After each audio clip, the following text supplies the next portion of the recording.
11, 12। इस 1 में किस संख्या से भाग जाएगा? 1 से।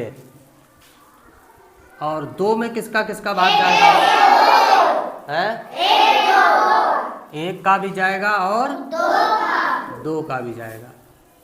और 3 में 1 का भाग जाएगा और 3 का भाग जाएगा। इसके अलावा और तो किसी का नहीं जाएगा। 4 में 1 से भाग चला जाएगा, 2 से चला जाएगा, 4 से भी चला जाएगा। Very good. और 5 में 1 का जाएगा और इसके अलावा किसी का नहीं। 6 में बताइए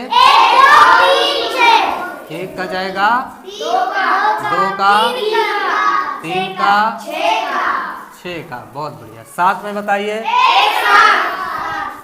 1 का जाएगा और 7 का जाएगा। और 8 में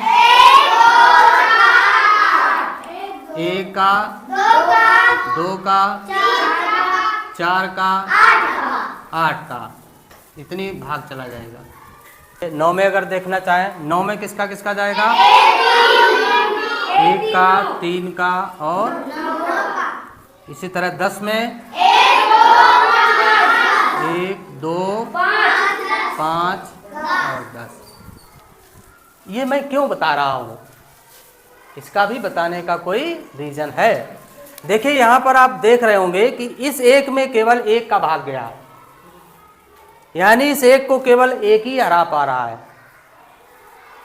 और 2 में देखिए 2 संख्याओं का भाग गया, यानी 2 को कितने लोग हरा रहे हैं? 2। और 3 में 4 में 5 में 6 में 7 में 8 में 9 में 10 में। अब हमें क्या करना है? अब बच्चों हम क्या करते हैं, इसको छांट लेते हैं। कैसे? 3 भागों में छांटेंगे। पहले हमने लिखा 1, क्योंकि इसमें केवल 1 का ही भाग जा रहा है। ठीक है। अब हम ऐसी संख्याएं लिखेंगे जिसमें केवल 2 का भाग जा रहा है, यानी जिसको केवल 2 लोग हरा पा रहे हैं। कौन किसको किसको 2 लोग हरा रहे हैं? 2 को, 3 को, 5 को, 7 को, 11 को। अब 2 से ज्यादा संख्याओं का भाग किस में जा रहा है? 4, यानी 4 को कितने लोग हरा रहे हैं? 3 लोग। इसी तरह से 6 को कितने लोग हरा रहे हैं? इसी तरह 8 को, इसी तरह 10 को, 9 को भी था। चलो 9 को कितने लोगों ने हराया और 10 को। तो ये मैंने क्या लिखा यहाँ पर? इन संख्याओं को हमने 3 भागों में बांट दिया। किसमें किसमें? इस 1 को केवल 1 संख्या विभाजित कर पाती है और इनको केवल 2 संख्याएं विभाजित कर रही हैं और इनको 2 से ज्यादा। ये जो केवल 2 संख्याओं से विभाजित हो रही हैं, इनको हम लोग कहेंगे अभाज्य संख्याएं। क्या कहेंगे? इनको हम लोग कहेंगे अभाज्य संख्याएं। क्या कहेंगे? और जिनमें 2 से ज्यादा संख्याओं का भाग जा रहा है, इनको हम लोग कहेंगे भाज्य संख्याएं। क्या कहेंगे? इसको क्या कहेंगे? ये तो केवल 1 से ही विभाजित हो रहा है, तो ऐसी दशा में इसको हम ना भाज्य कहेंगे और ना ही अभाज्य कहेंगे। एक को हम अगर कोई पूछ दे कि एक भाज्य संख्या है कि अभाज्य, तो क्या कहोगे? एक ना ही अभाज्य संख्या है और ना ही। तो अभी हमने आपको समझाया था। अब यहाँ पर परिभाषा के अनुसार समझते हैं। यहाँ पर लिखा है अभाज्य संख्याएं का मतलब है जो संख्या 1 और स्वयं से विभाजित हो। जैसे अभी आपने यहाँ पर 2 लिखा था, 2 किससे किससे विभाजित है? 1 से और 2 से। 3 किससे किससे विभाजित है? 1 से और 3 से। 5 किससे किससे विभाजित है? 1 और 5 से। यानी कि 1 से विभाजित हो और स्वयं उस संख्या से विभाजित हो, तो ऐसी संख्याएं हमारी क्या कहलाएंगी? अभाज्य संख्या, इंग्लिश में कहते हैं प्राइम नंबर। तो पहली अभाज्य संख्या क्या होगी? 2, 2 के बाद 3, 3 के बाद 5 के बाद फिर 9 कैसे हो जाएगा? 9, 11। 9 में तो 3 संख्याओं का भाग चला जाता है। 13 और 17 और 19। चलो अब आप लोग ऐसे ढूंढते चले जाएंगे। अब भाज्य संख्या में क्या लिखा है? जो संख्या कम से कम 3 संख्याओं से विभाजित हो। जैसे अभी हमने आपको बताया था 4 लिखा है, तो 4 में देखिए किसका किसका भाग जा रहा है? 1 का, 2 का और 4 का।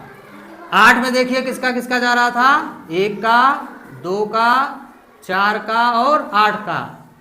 तो ये 4 संख्याओं से विभाजित है, ये 3। तो कम से कम 3 से विभाजित होना चाहिए, तब वो सम संख्या होगी। तो हमारी सम संख्याएं कौन कौन सी होंगी? कहां से शुरू करेंगे? 4, फिर 6, 8, 9। 9 में किसका किसका भाग जाएगा? 1 का, 3 का और 9 का। 9 के बाद 10, 10 के बाद 12, फिर 14, फिर 15। 15 में 1 का जाएगा, 3 का जाएगा, 5 का जाएगा और 15, 4 संख्या जाएगा और 16। इसी तरह से आगे आप लिख लेंगे। तो आपको दोनों पॉइंट समझ में आ गए? देखिए बच्चों, यहाँ पर मैंने लिखी हैं 1 से 100 के बीच की सभी अभाज्य संख्याएं। इससे कुछ पॉइंट निकल कर आएंगे। पहला पॉइंट होगा 1 से 50 के बीच। 1 से 50 के बीच अभाज्य संख्याएं कितनी होंगी? बताइए, गिन लीजिए। 1 से 50 के बीच 1, 2, 3, 4, 5, 6, 7, 8, 9, 10, 11, 12, 13, 14, 15। 1 से 50 के बीच अभाज्य संख्याएं कितनी होंगी? 15। ये प्रश्न आपसे पूछा जा सकता है।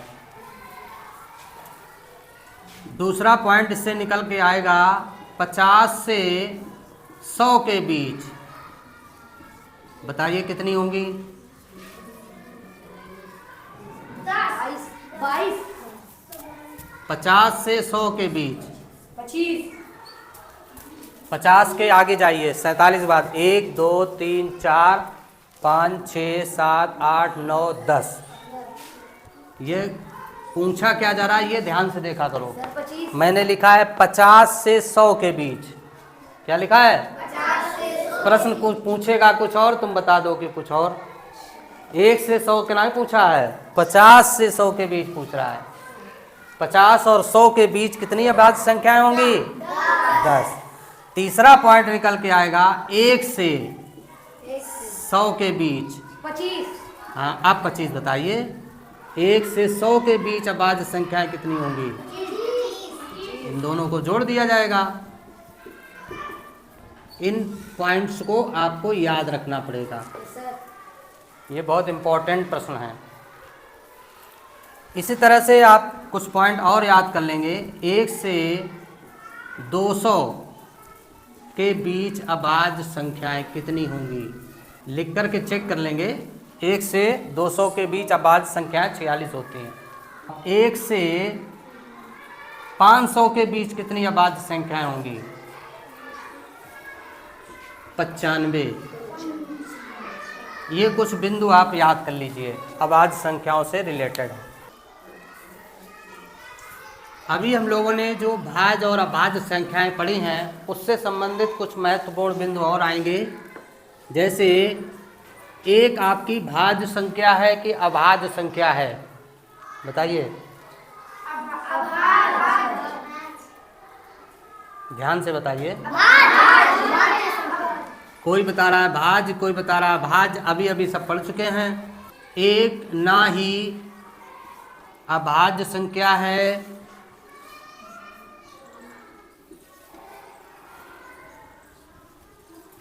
और ना ही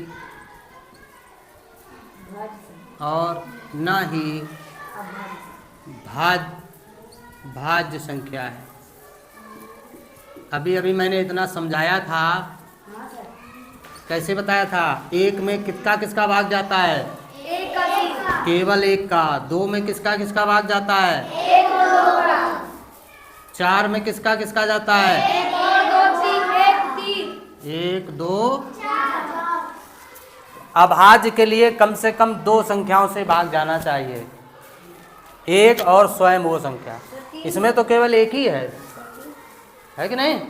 और भाज्य में क्या होना चाहिए? कम से कम तीन संख्याओं का भाग जाना चाहिए। यही चीज़ मैंने शुरुआत में बताई थी, लेकिन आप भूल गए, इसलिए मैंने दोबारा से पॉइंट लिखा दिया है कि एक ना तो अभाज्य संख्या है और ना ही। अब आपसे पूछ सकता है सबसे छोटी अभाज्य संख्या कौन सी है? बताइए। दो। दो। सबसे छोटी अभाज्य संख्या दो। गुड। ऐसे ध्यान से बताइए। सबसे छोटी अभाज्य संख्या पूछी जाए तो क्या बताएंगे? दो।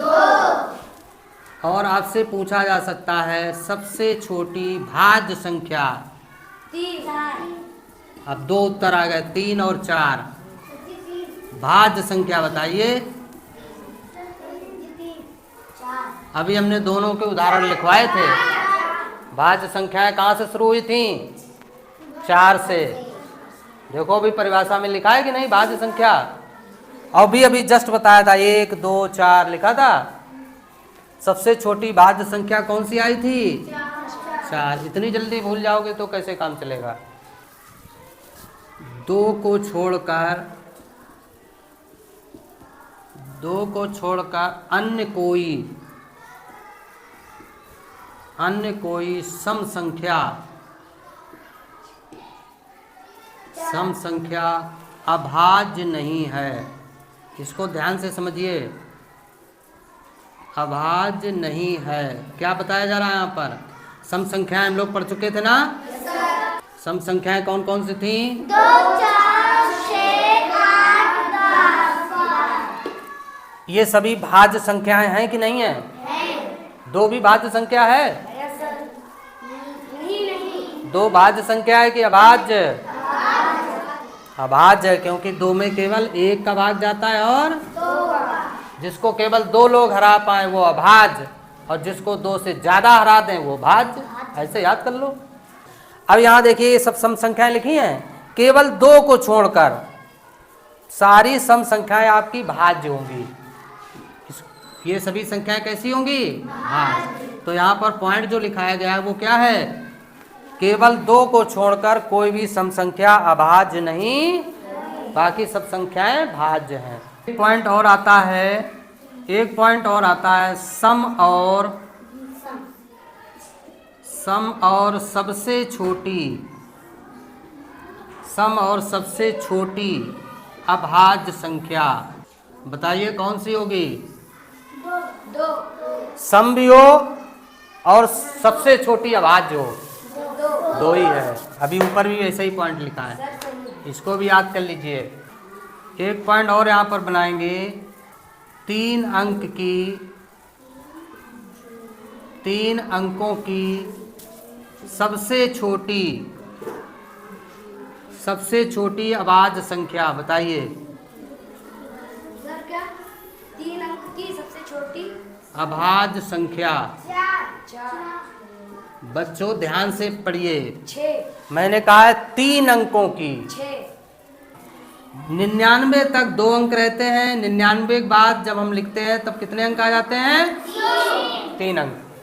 लेकिन ये कह रहा है 3 अंकों की सबसे छोटी संख्या नहीं बतानी, सबसे छोटी अभाज्य संख्या। 100 आपकी भाज्य है कि अभाज्य है? भाज्य है, क्योंकि इसको बहुत सारे लोग हरा देंगे। कौन कौन? 1 भी हरा देगा, 2 भी हरा देगा, 4 भी हरा देगा, 5 भी हरा देगा, 10 20 बहुत सारे लोग इसको हरा देंगे। केवल अगर 2 लोग हरा पाए तब उसको अभाज्य कहेंगे। याद रहेगा? तो अब 100 आपकी अभाज्य नहीं है, तो इसके आगे चलिए 101 को देख लीजिए। 101 को कौन कौन हरा सकता है? एक और इसके अलावा कोई नहीं हरा सकता। तो फिर 101 हो गई आपकी। तो यहाँ पर लिख देंगे 101। इसको ध्यान रखिए। एक पॉइंट और आएगा, सबसे बड़ी 3 अंक की अभाज्य संख्या। अब बताइए। 100 बता दिया, ध्यान से बताइए। सबसे बड़ी संख्या 3 अंक की पूछ रहा है। सबसे बड़ी 3 अंक की संख्या कौन सी होती है? लेकिन उसने ये भी तो कहा है सबसे बड़ी हो और अभाज्य भी हो। ये भाज्य है कि अभाज्य है? भाज्य है, क्योंकि इसको बहुत सारे लोग हरा देंगे। तो अब ऐसी देखिए जो अभाज्य हो, तो इसके नीचे आइए। 998 देखिए, 998 में भी 2 का भाग चला जाएगा, 4 का भाग चला जाएगा। 97 में आइए, इसमें देखिए 2 का, 3 का, 4 का भाग जाता है कि नहीं? नहीं जाएगा। तो सबसे बड़ी 3 अंक की अभाज्य संख्या होगी 997। देखिए बच्चों, यहाँ पर एक प्रश्न दिया है, सबसे छोटी 3 अंकों की अभाज्य संख्या और सबसे बड़ी 3 अंकों की अभाज्य संख्या क्या योग है? कौन सा ऑप्शन सही होगा, लगा सकते हो? समझ में आ गया? कैसे? क्योंकि ये दोनों पॉइंट अभी मैंने लिखवाए थे। ऐसा गलती मत करना। यहाँ पर देखना, सबसे छोटी 3 अंकों की संख्या तुमने लिख दी 100, फिर यहाँ पर लिखा सबसे बड़ी 3 अंकों की संख्या तुमने लिख दी 999, और इसको जोड़ दिया तो आ जाएगा 1099। तुम कहोगे हमारा डी सही है। डी भी देखो आंसर मिल रहा है। लेकिन ये ध्यान देने की जरूरत है, सबसे छोटी 3 अंकों की अभाज्य भी लिखा है। लिखा है भाज्य? अभी मैंने बताया था सबसे छोटी 3 अंक की अभाज्य संख्या कितनी होती है, और सबसे छोटी बड़ी 3 अंक की अभाज्य संख्या कौन सी होती है? 997। इन दोनों को जोड़ देंगे तो कितना आ जाएगा?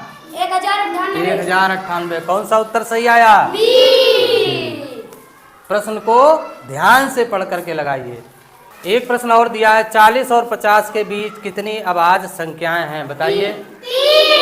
अभी हमने 1 से 100 के बीच लिखाई थी, तो आपने देखा कि उसमें जो है 40 और 50 के बीच कितनी आ रही हैं? 3। कौन कौन सी आ रही हैं? 3। 41 और 43 और 47। इसमें किसका किसका भाग जाएगा? किसी का भी नहीं। एक का, और यानी इसको केवल 2 लोग हरा सकते हैं, इसको भी 2 लोग हरा सकते हैं, और इसको भी